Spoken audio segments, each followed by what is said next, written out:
I'm sure it's on YouTube. Good morning, everybody. Good morning, everybody. Good to see everybody. Short crew today. So if somebody wants to come on and join us, we'll be happy to do that. Just let me know in the chat, and we'll put the link out there, and you can come join us. Yeah. But Lynn wanted to know what we talk about before we go live. Dangerous. That's dangerous territory. It depends who's here on the Yeah. show. Yeah, this morning I was telling Jerry about craps. I like to play craps on a cruise, and I'm getting ready to go on a cruise right after the first of the year. And then we got to talking about cruising and the stuff like that. And then after that, we were talking about my pool because I had problems with my pool this week. So, or perceived problems with my pool this week. So I was telling him about that. So that's what we were talking about. If Steve's here, we're talking about bus driving and politics, which we won't do on the show. But and then if Dennis is here, we're usually talking government conspiracy. So there you go. Anyway, I hope everybody's doing good and had a good week and stuff. Excuse me, I have had sinuses all night, so I'm going to be coughing and sneezing. I'll try and mute the mic if they get too bad. But anyway, like I said, if somebody wants to come back, or come on the show. Come on up, somebody. Yeah, just let us know. I'll just put the link in here. Help. Now, if everybody shows up, I'm going to have to limit it because we only have so many on, but everybody's not going to show up. We'll do this. Just hit that, follow the prompts and stuff about your mic and your camera and all that good stuff, and it's pretty easy other than that. So good morning to Rob T-Man, JD, Sons, Tammy and Ray, Wigwag, Lynn McCurdy, Michael McCarville, Gerald Stewart, John Canalfo. I saw who else I say? DES Media Productions, Dave Scott Baker, and I saw Mark Pruitt over there, Container Man Roy, and Floyd Robbins. Yeah, Floyd Robbins, Digger Evans. And I think that's it. Good morning, everybody. Let's get in the circle of death. It's probably the aliens and all the drones flying around. And Steve just came in. Yo, Steve. Oh, hey, Steve. Good to see you. Come on up. Yeah, if you'd like to come on, Steve. I didn't put here. I'll put it in there again for all the guys that just came on. Somebody wants to come on the show, there's the link, and just come on. We don't know what we're talking about yet. So, Steve, 87. What's up? Good morning. Oh, yes, Dennis is at a some kind of honors program thing. He's getting ready to watch. He said, and for his stepdaughter or something, and Steve is working. Bill, I don't know. Bill must be bagging rice or something. Could be. Maybe he's having a party or something. Yeah, I don't know. I thought he was going to be here. I thought he said he'd be here, but my memory's about as long as something else I got. So he could have fell asleep too. That's true. It's kind of late there.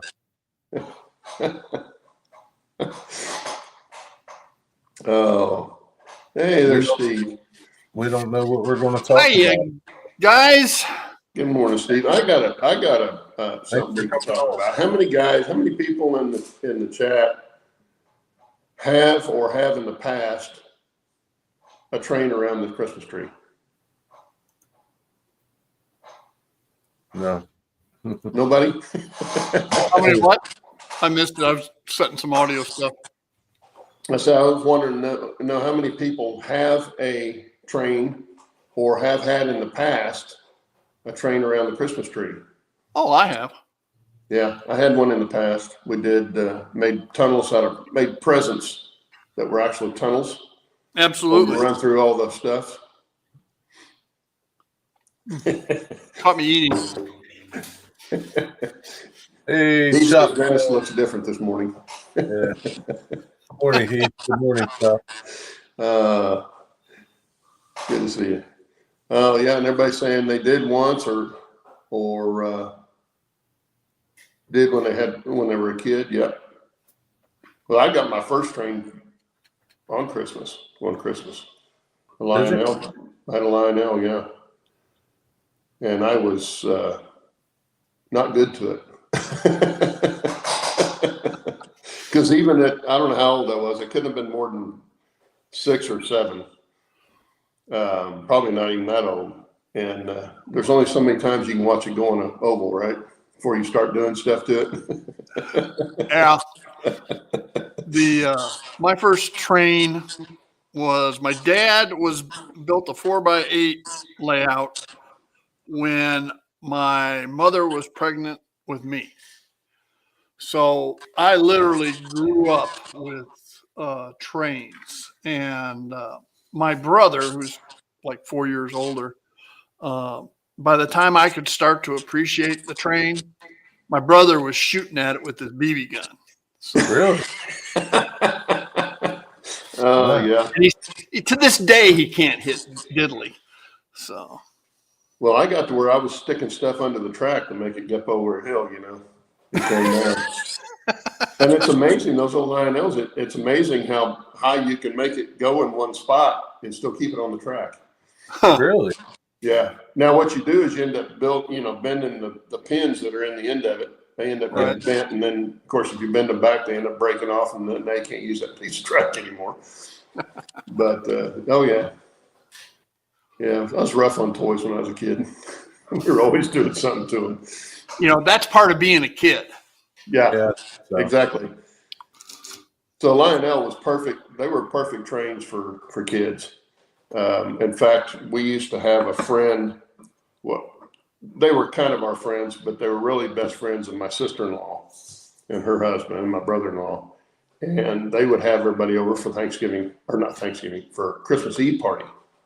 And they had this great big ranch house with a great big sunken living room in it with a fireplace, and it had a big tree, a wet bar, and then he'd set his old Lionel train up around the Christmas tree.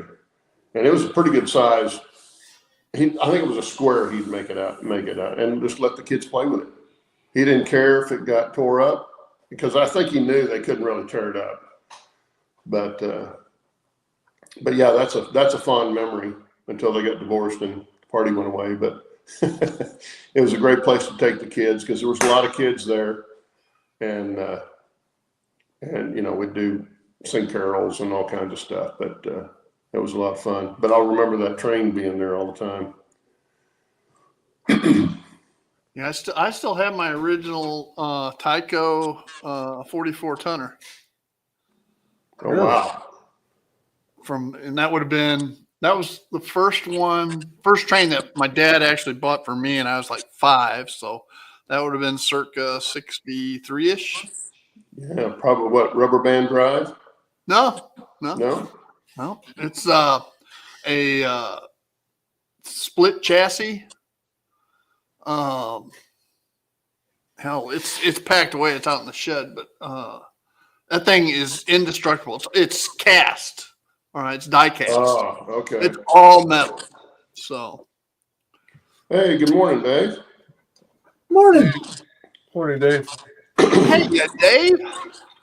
Well, that kind of goes with a lot of stuff from back when we were kids. A lot of that stuff was indestructible. Oh yeah. Like Tonka toys, I took Tonka toys. We lived on a hill and had like a 30-step sidewalk. We'd go down about 6 steps, have a short platform and some more steps, and I'd shoot trucks off of that sucker all day long. But they could take it. You do that now, and they'd be busted the first time. Oh yeah. Hey, Lynn. There's Lynn. So yeah, Wow. it's amazing Morning, man. how cheap stuff is now compared to what it was. A little more advanced in electronics and stuff, but the basic builds are not nearly as good a shape as they used to be. That's how they get repeat business. The original one. Well, it's like the Santa Claus movie, where he goes in and talking about the tank he's supposed to, Santa's going to be taking for Christmas. And say, well, yeah, anybody try to put this thing together? It's got 1,000 parts. And then when you do get it together, it breaks 10 minutes later. And the guy says, well, isn't that the point? Yeah, from a production standpoint, it is. Unfortunately. Yeah, by the late 60s, plastics were taking over. Oh, yeah. Yeah. So how's everybody doing? I'm doing great. Doing good. I've just been plugging away on the switching layout. How about you, Dave? You working on anything? Adding some more bench work and then also working on this thing. Hang on here. Wooden kit. Yeah. I like it. Oh, it looks good. Who makes that kit?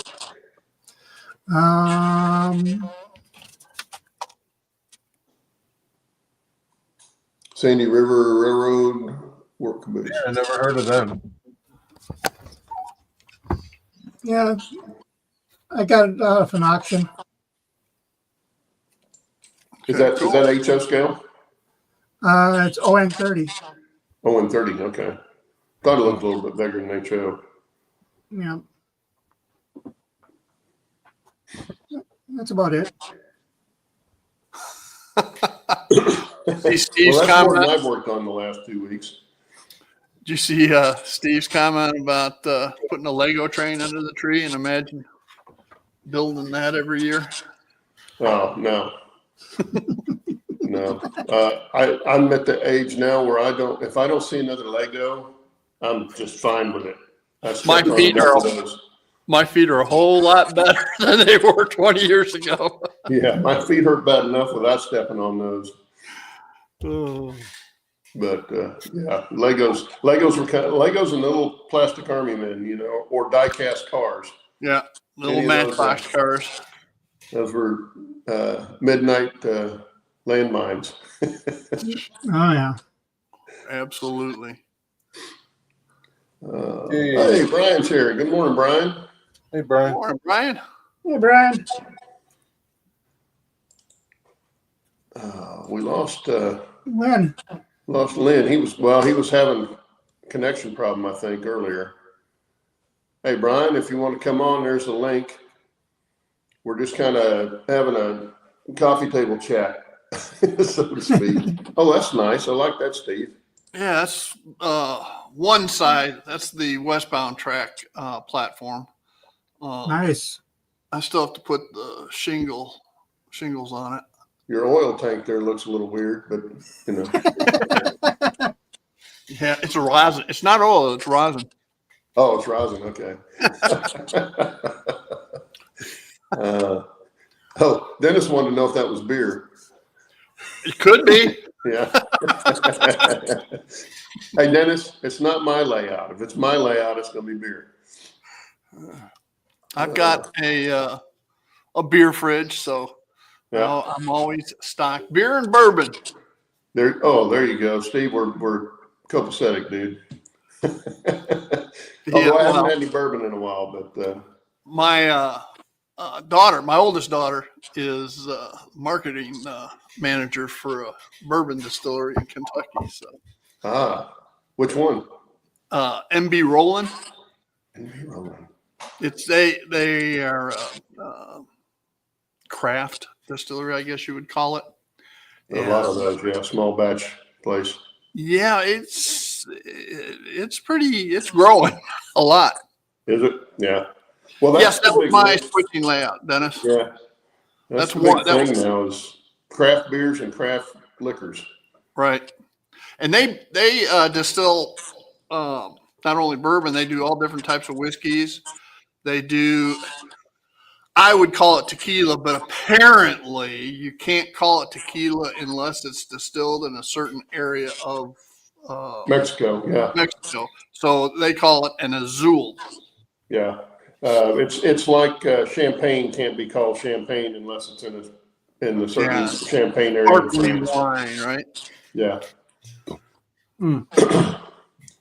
Well, and that's why actual tequila won't ever have a worm in it. If it's called tequila, it won't have a worm. Why is that? Well, they just don't put it in tequila. They put it in mezcal and azul. I don't know if azul has it or not, but some of the others that aren't called tequila, yeah, but they're tequila, but they're not. They can't use that. Yeah, I've only worm, seen the worm in mezcal. Yeah, that's all I've ever seen it in. But we did a tequila tasting deal down in Cozumel on a cruise we were on, which was really eye opening. And they don't have it anymore. Since the pandemic, they quit doing it, which is a shame because I'd have gone and done it again. It was very interesting to do. Plus, they got food and all that stuff with it. So it was really good. MB Roland is right off of Interstate 24, like between Clarksville and Fort Campbell. So, Yeah. and they do tours and all that. Yeah, Blue Agave is the plant, Dennis.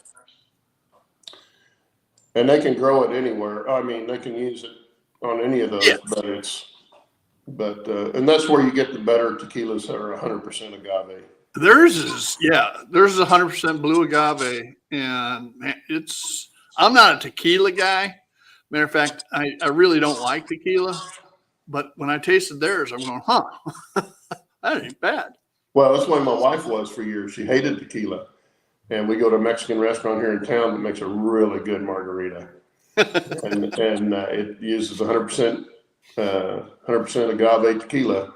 And I told her, I said, it's so much smoother and has such better taste than the cheaper stuff. Of course, when you're college stuff, the cheap stuff, that's what you're buying because it's cheap. All you're after is the alcohol content. You're really not after the flavor. Yeah. So she likes that margarita now, and she'll get that all the time now. But she'll always order, if she orders a margarita, it's always got to have Patron or some other 100% agave tequila in it. Yeah. She doesn't want the cheap stuff. No. Well, now that we've talked about alcohol, wait a minute. I could go on and on about that. So, did you get the coffee tequila there? Steve, it was at the Cuervo. They had a Cuervo place there. It wasn't the distillery, but they had a little museum and tasting room, and then they fed you food, and they did some other stuff, had some entertainment kind of stuff there too. I didn't taste the coffee tequila, but I have tasted a chocolate cream brulee tequila. And I gave a taste to my daughter, my adult daughter. And she said, "Oh, that's dangerous." I said, "Yeah, because it tastes nothing like tequila." Okay, here's one for you. If you like Bailey's. Oh, yeah. All right. Buffalo Trace, which is, in my opinion, one of the premier bourbon distilleries. They have a bourbon cream that is to die for. Oh, I'll have to check that out. You should be able to get it, Claude, because I can get it here. Yeah, I probably can get it here. We've got. I could not get it in Florida, so every time I went up to Tennessee to my son's, I'd pick up a case. But now it's not a problem. Matter of fact, that's what I took down to Grandpa Rails, JD. I took him a bottle because he's a big Bailey's fan, and I'm trying to convert him. Oh yeah, well, I use Bailey's or Kahlua for topping on ice cream. Oh yeah, try the bourbon. It's great. Yeah. Well, that's what you make mudslides out of. So yeah, kind of same thing. But I just put it on like a chocolate sauce or something. There's one of the distilleries. I'll have to look it up. They have a chocolate bourbon ball that is really good. That's what, but you can only get it at the distillery. Yeah. Yeah. They don't ship a lot of that kind of stuff around. No. matter of fact, Memorial Day weekend, I've got to go up to Louisville. So I'm going to spend a few extra days shopping. I had a neighbor that used to live next door to us that came over. We'd go over each other's house every once in a while, have drinks in an evening. And he came over and he goes, "Oh, you got to try this." And it was chocolate. It was a chocolate bourbon. And then he brought cherry Coke. Oh, gosh. And he mixed them together and it tasted exactly like chocolate covered cherries. That would be dangerous. Well, it was not for me because I'm not a big fan of chocolate covered cherries, but that's exactly what it tasted like. It was really weird. One of my friends introduced my wife to chocolate wine. Oh, Lord. Yeah. My wife doesn't drink. She'll have a drink, right? But she eats chocolate. She had 4 of those. Okay. She was just a giggling.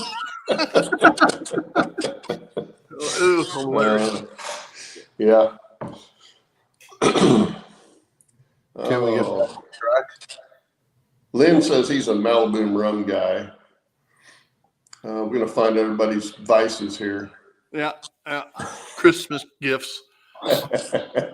Steve, you've been working on your layout? Me, Jerry? Yes, Steve. You. Yeah, I didn't hear that, Steve. Sorry. I've been working on the white roof part right there, which looks like hell because there's another layer of shingles that goes on top of that. Here's a better angle on it. That's on my westbound tracks. And then there's a siding for the bulkhead. Your passenger, Pardon? passenger side? Your passenger Yes, side? there's passengers on both sides. This is the CB&Q's racetrack between Chicago and Aurora. And it was a 3-line main line with you had a westbound track, an eastbound track, and then you had what was referred to as the Zephyr track down the middle.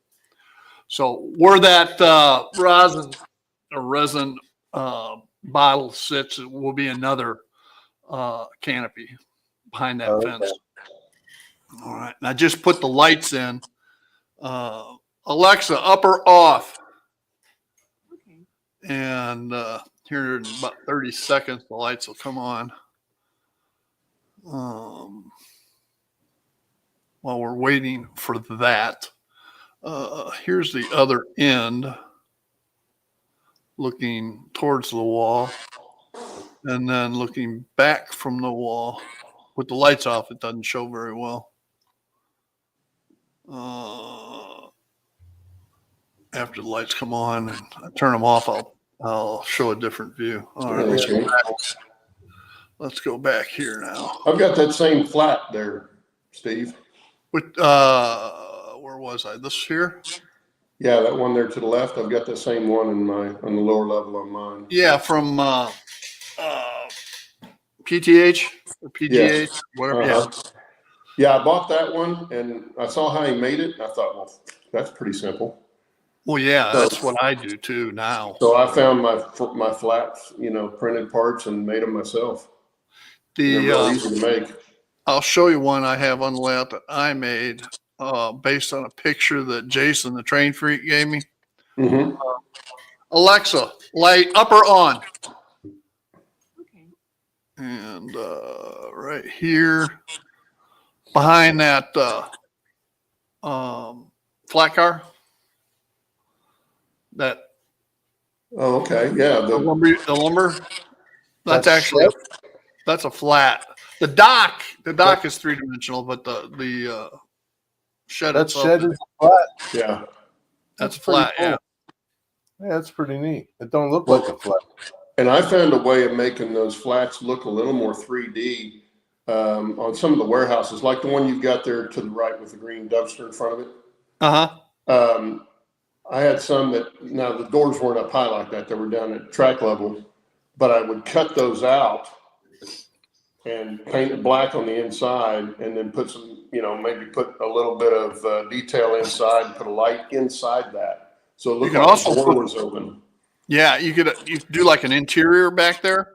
Well, not a full interior because it's only, an inch thick, an inch and a half thick. But No, it I'm just, would I'm give it talking, relief from the I'm not, flat just front. a picture, just a picture.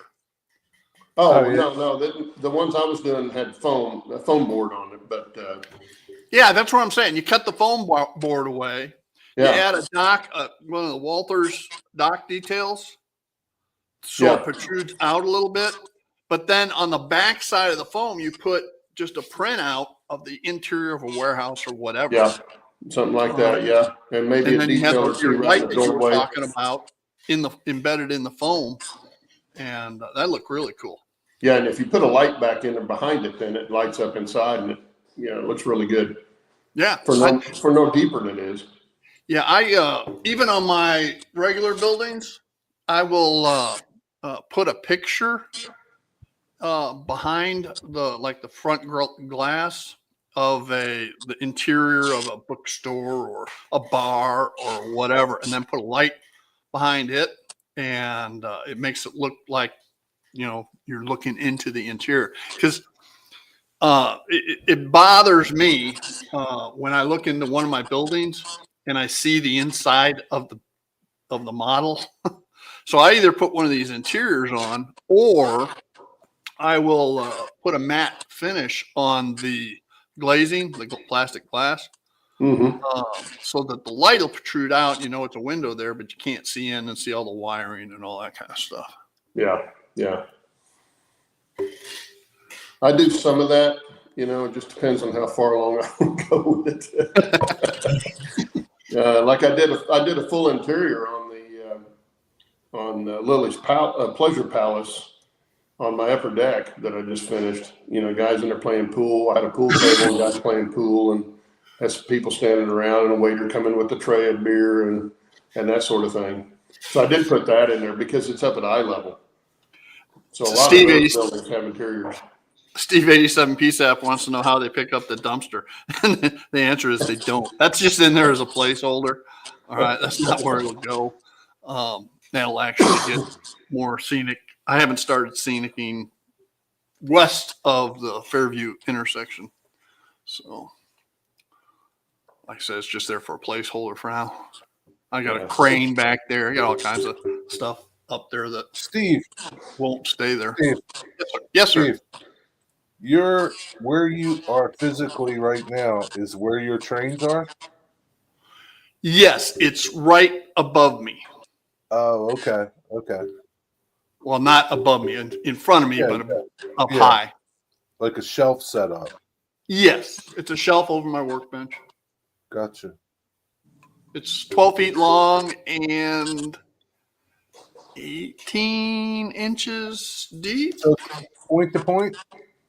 Yeah, it's just a little switching puzzle.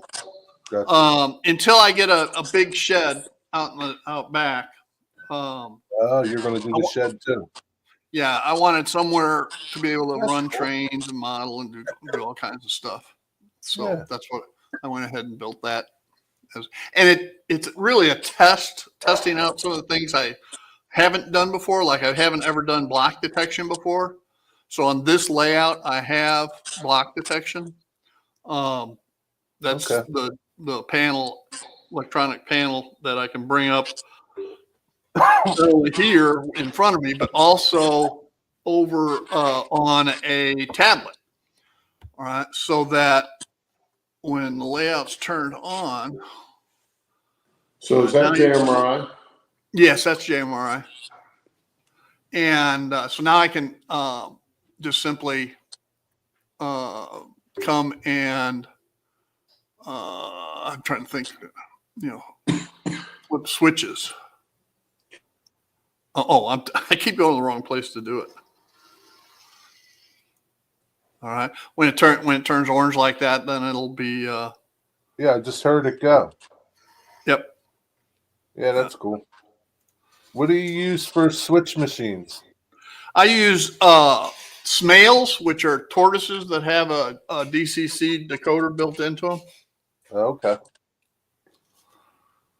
And so anyway, I did the block detection. I haven't done that before. I also have I'm trying to find a shot that will show it. Maybe I don't even know if this one might. I also have switch indicator lighting. That one's not going to show it. How about this one? You'd have to have the lights off, but you can see just to the right of the passenger train where that switch is. It's lit up. I don't know if you can see that or not. Yeah, we can see it. All right, keep an eye on it. Oh yeah. All right, it's changed. It actually turned to a white light. You can't see it. You might be able to, but there's LEDs embedded in the track so that a quick glance will tell me which way, whether it's through or diverging. Oh, that's pretty cool. Because God knows I need all the help I can get of not running switches the wrong way. So that was another thing I hadn't ever done before. Trying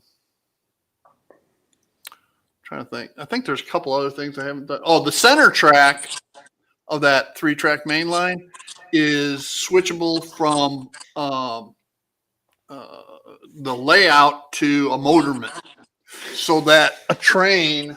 Oh, so you got a motorman, so it just goes back and forth on its own. Yeah, on the center That's track.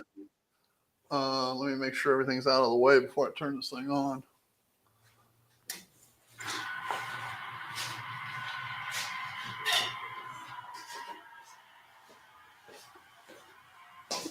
And let's go to that one. So right now, oh, that's the wrong one. That's the one I want.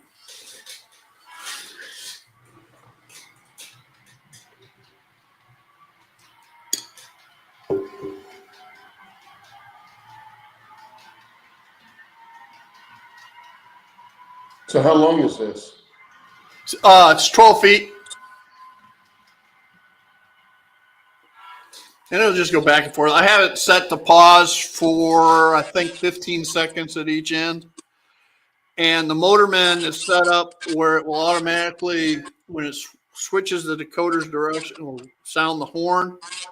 And when it's when it's going forward, the red Mars light is on. So as it comes close on the upper left, there you go. It blinked once. So anyway. Way more wiring than I want to do. It's a maze under there.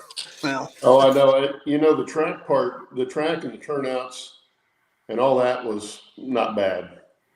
But boy, putting in all the LED lights and all those little bitty tiny wires, for me, it's just been a nightmare because my hands are, I've got so much arthritis in my hands. It's hard for me to hold on to some of that stuff all the time. And it gets very frustrating. It was like doing the buckets on the mine. Yeah. On the mine, that just made me crazy trying to put that up. the main bus lines, Jerry, are 14 gauge. The drops are 18 gauge. My God, look at all that. The LED wiring is 20 or 22 gauge. Wow. Oh my God, how do you keep track of all that stuff under there? It's all color coded. Well, Steve, I don't feel so bad now. Mine doesn't look near that bad. If I have a weakness, it's my wire management. Man, Yeah, you start out with good intentions, and then it just kind of goes out the window. Oh, sometimes. yeah. it's a good It thing. goes downhill in a hurry. It's a good thing Heath isn't here. I thought he was. He was. He's probably gone. He would be commenting if he saw that. Yeah, he I'm sure was. he would, yeah.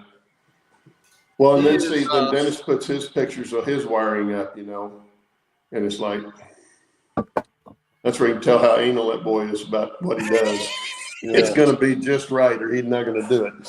which is fine. There's nothing wrong with that. In fact, I Well, kind of in wish I was that way sometimes. In but- the grand scope of things, when you're sitting here looking at the layout, you don't see that wiring, no. right? Because the fascia Covers it. covers it, and then there's LED tubes that light everything up. So, I mean, you'll see a wire hanging down here or there, but you don't see the spider's web of wiring up there. So, Yeah. What'd you say, Dave? I don't remember now. Well, you got the same disease I have. Dave, what have you been working on beside your building? Anything? Nothing really. I've added some shelf stuff in my other app where the Helix will eventually be going. Okay. Storage.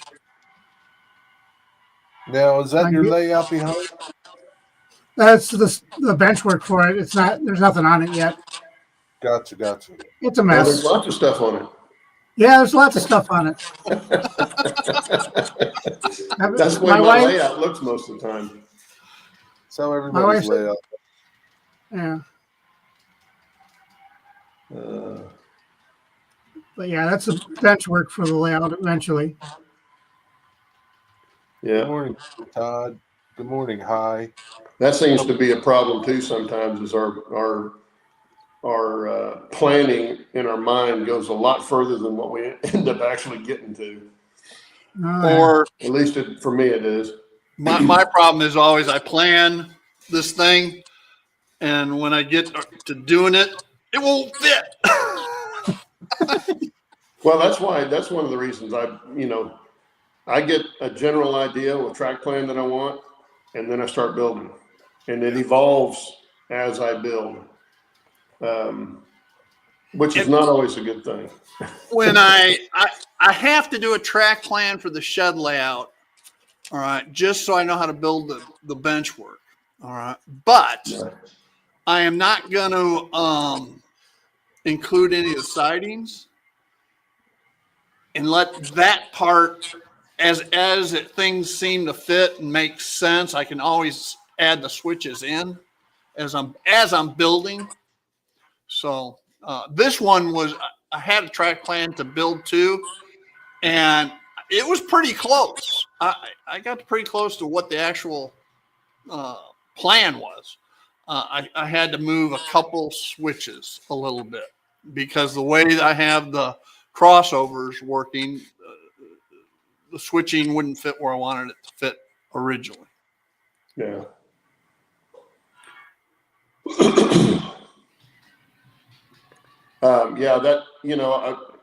There's times I wish I'd had it planned out and just built it to the plan.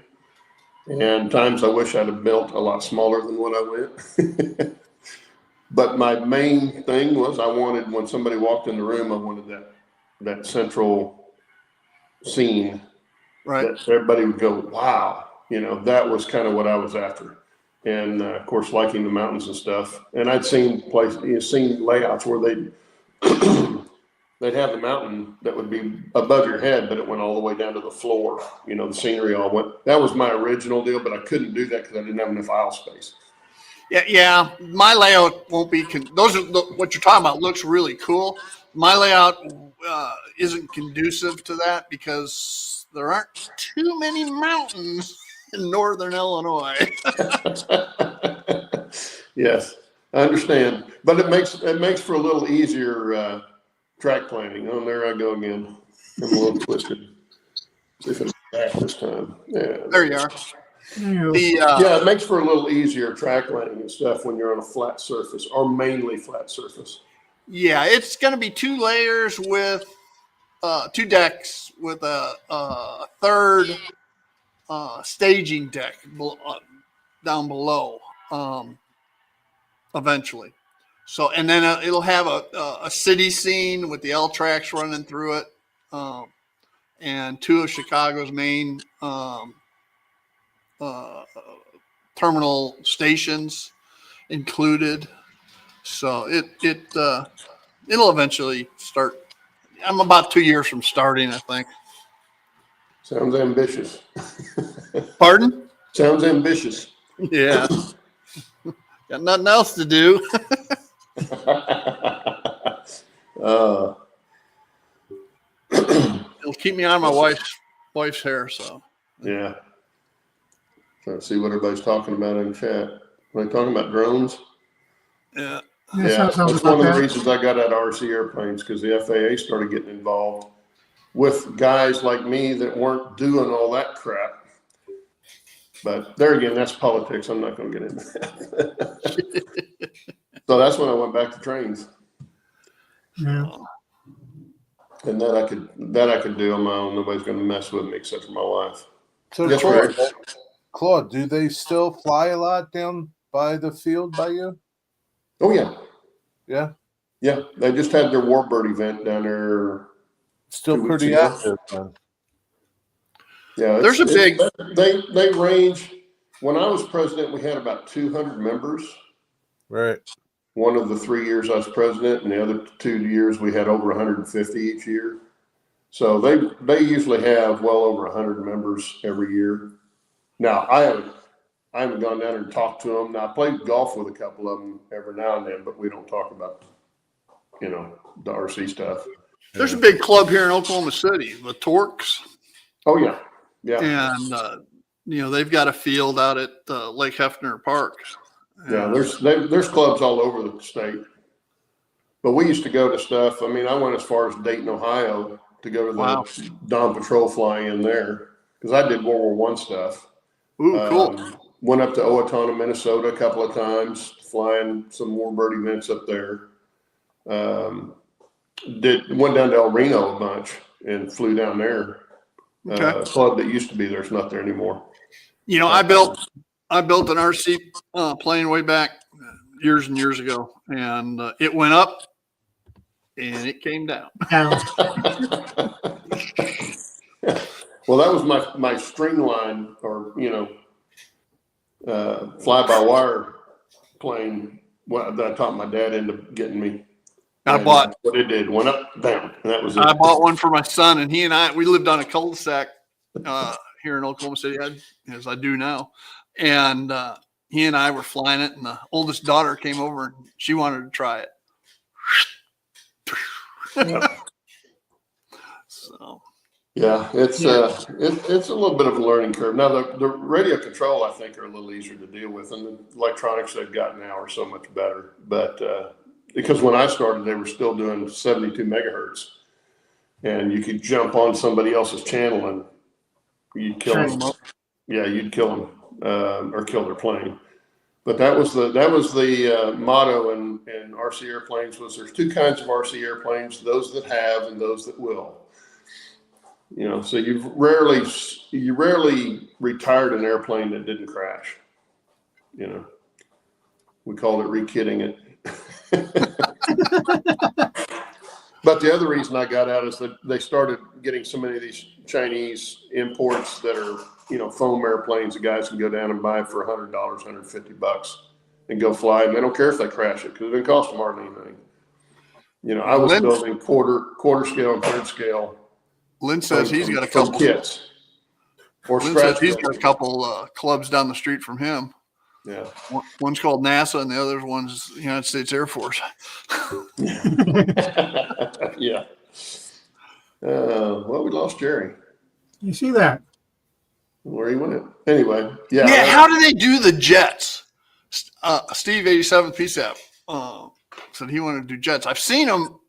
Nowadays they have the radio controlled jets. Oh yeah. Yeah. They have jet engines in them. Oh yeah. They're actual turbine engines. Wow. Back when I was still flying, they ran about $4,000 per engine. Per engine? You had to have it overhauled every 150 hours, which doesn't sound like much, but that's flying time. So, and you burn up a gallon of fuel in a jet in about 5 minutes. So the problem with the jets, I always thought, was you have the jet engines at the back of the airplane. Your gallon fuel jug is in front of the motor.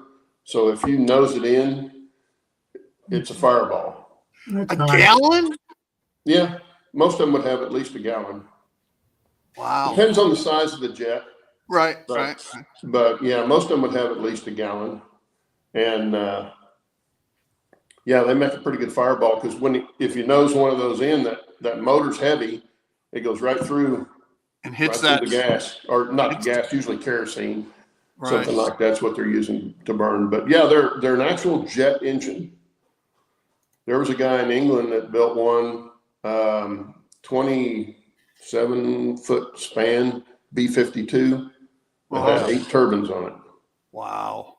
Yeah, Wow. and he crashed. He built 3 of them, and I think all of them crashed. Ended up crashing, but that's a lot of money to. Now, when you crash an airplane, sometimes you can reuse some of the parts, sometimes you can't. Just depends, but most of mine were pretty simple. Nose diving one of my E units off the layout doesn't seem so bad after all. Yeah.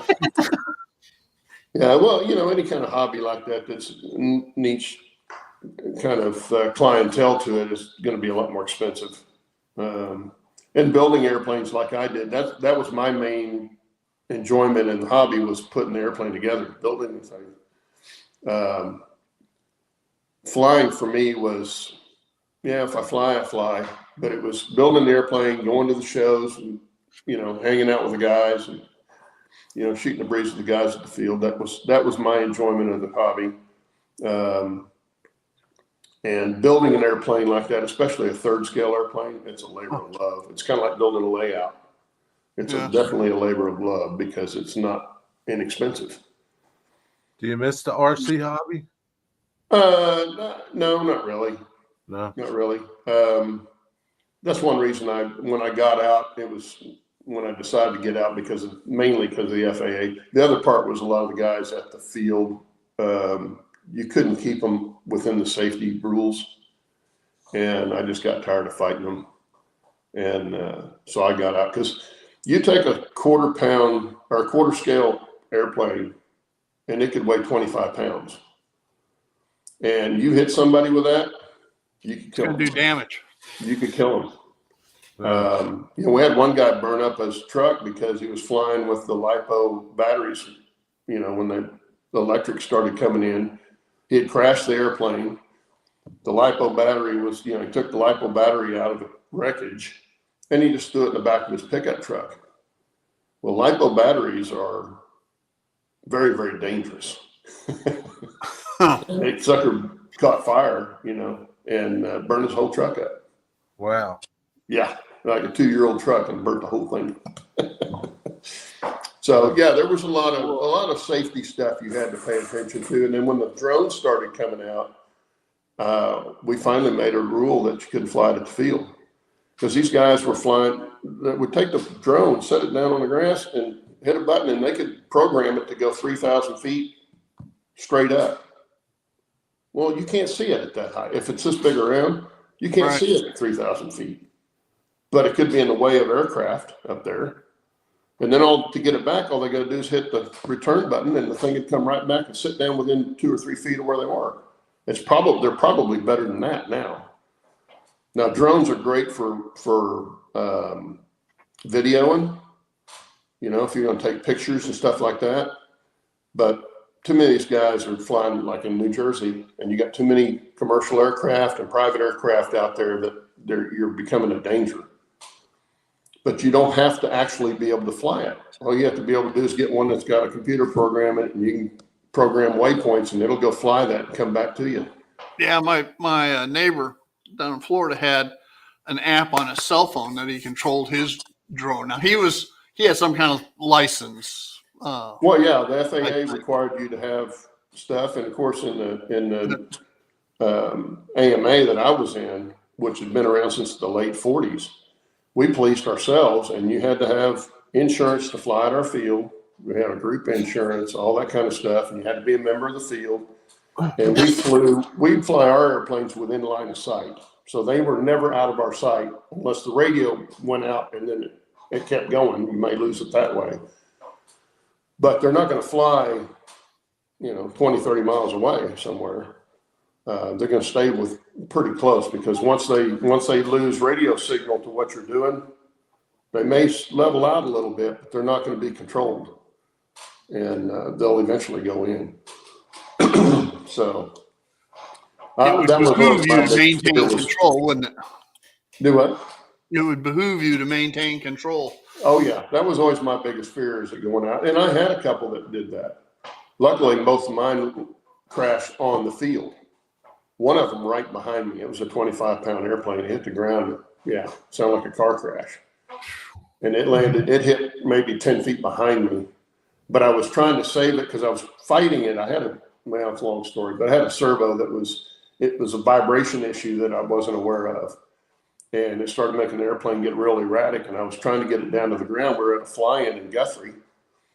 And I got it about 4 feet from the ground. And all of a sudden, it rolled up over my head. And when it did that, I just helped it in. I just forced, I made the controls go that way and made it hit the ground because there was people behind us and cars behind us and all that. So I didn't want it to get over into all the people and all that. So I'd rather sacrifice the airplane as to have it hit somebody. So, yeah, there was a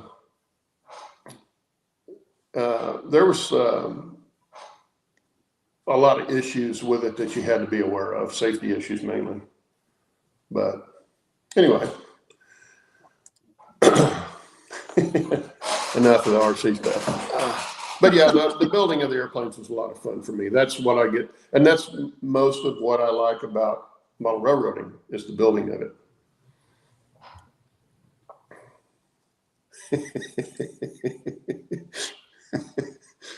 You Dave guys are bad influences. Dave has a set of thing.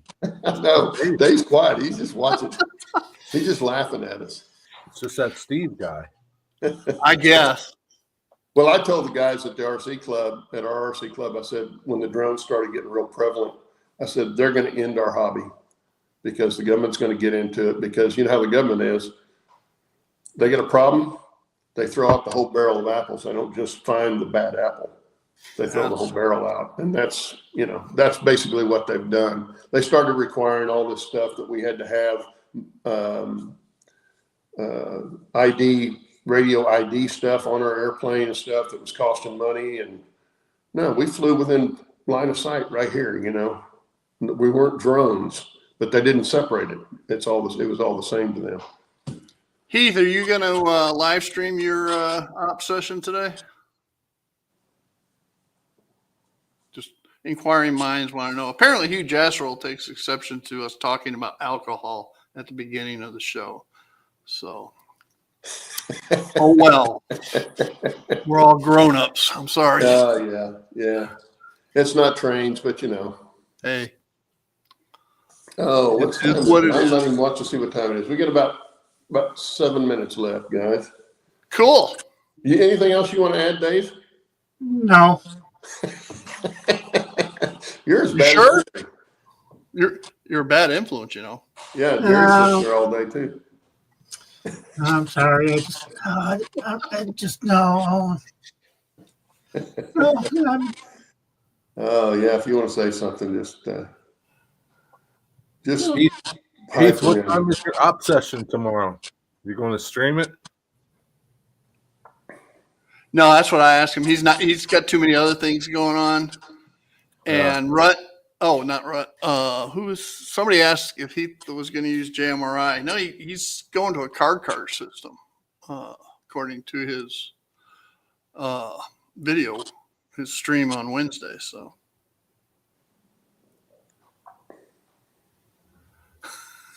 Dave, raise your hand to talk.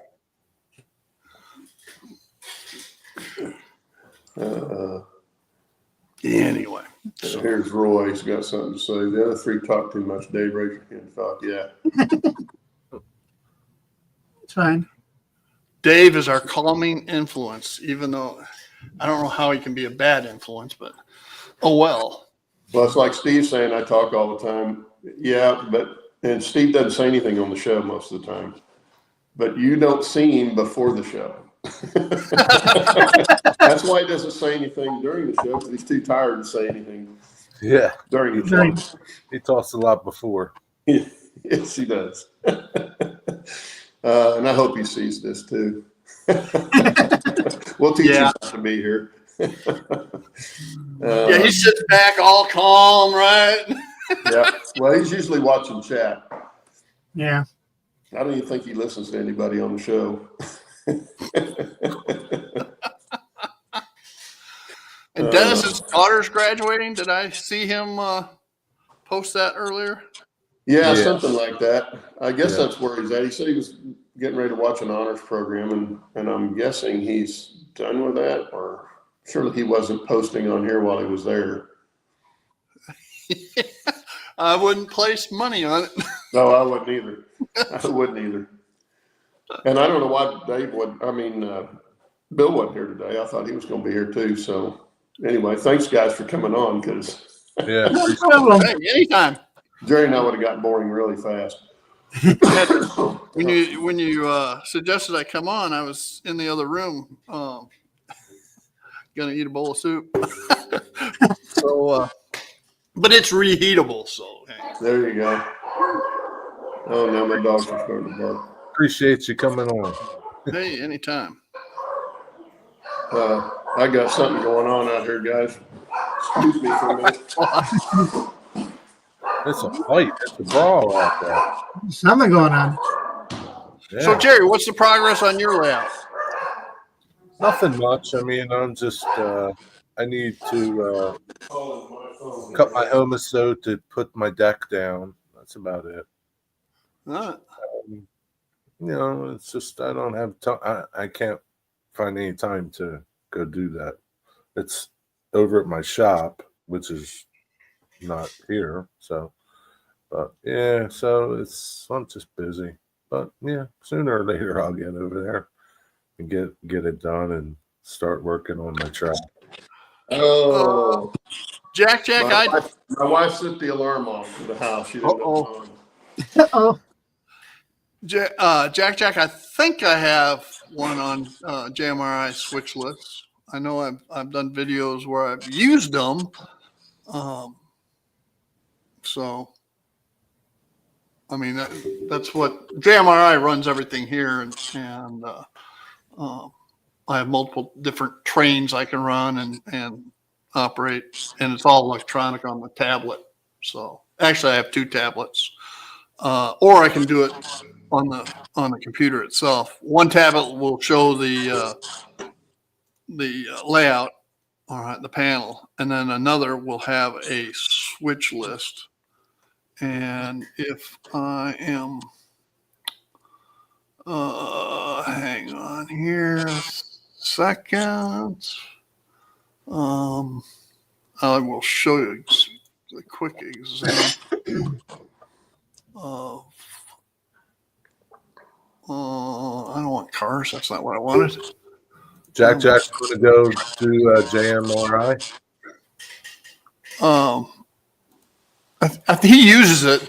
You know, JMRI is one of those deals that you can go down a rabbit hole with. And hang on, I am going to show this window. There we go. All right. So there's one of the switch lists for one of my trains. And the red is picking up, and the blue is setting out. And so I don't know if that's what you're looking for, Jack. How to set this up is another ball game. Yeah, it all depends on what you like doing. If you're good with computers and stuff, it's, from what I understand, it's a breeze to do. But you know, if you're not really savvy in that end of it, then it probably is a little headache. It would be for me, I'm sure. I mean, I could probably figure it out, but I'm not going to go to the trouble of having it. I'm not doing that sort of thing. Yeah, if you're, the only reason I do it is I like the electronics. Yeah, well, see, and that's the thing. That's the nice thing about model railroading. There's all kinds of different things within the hobby itself. Yeah. You know, Yeah. so it's all about what you like doing. Well, that's our hour, guys. Yeah. Again, Dave and Steve, thanks for coming on. No problem. Betcha. And Jerry, thank you for being here. And we will be back, or I will be back, I'm sure. I'm guessing Jerry will be too next week. Yeah, next week. Anybody else? It's who knows. But Everybody have a good week. we'll figure something out. And we'll try to talk more trains next week. We got kind of off the beaten path today, but it's always a good time. So Yeah. It's been fun. anyway, guys, thanks for being on today. Everybody in chat, have a good rest of your week and Have a good weekend week. and a good week. And we'll see you next week. See y'all later. See y'all later. Bye.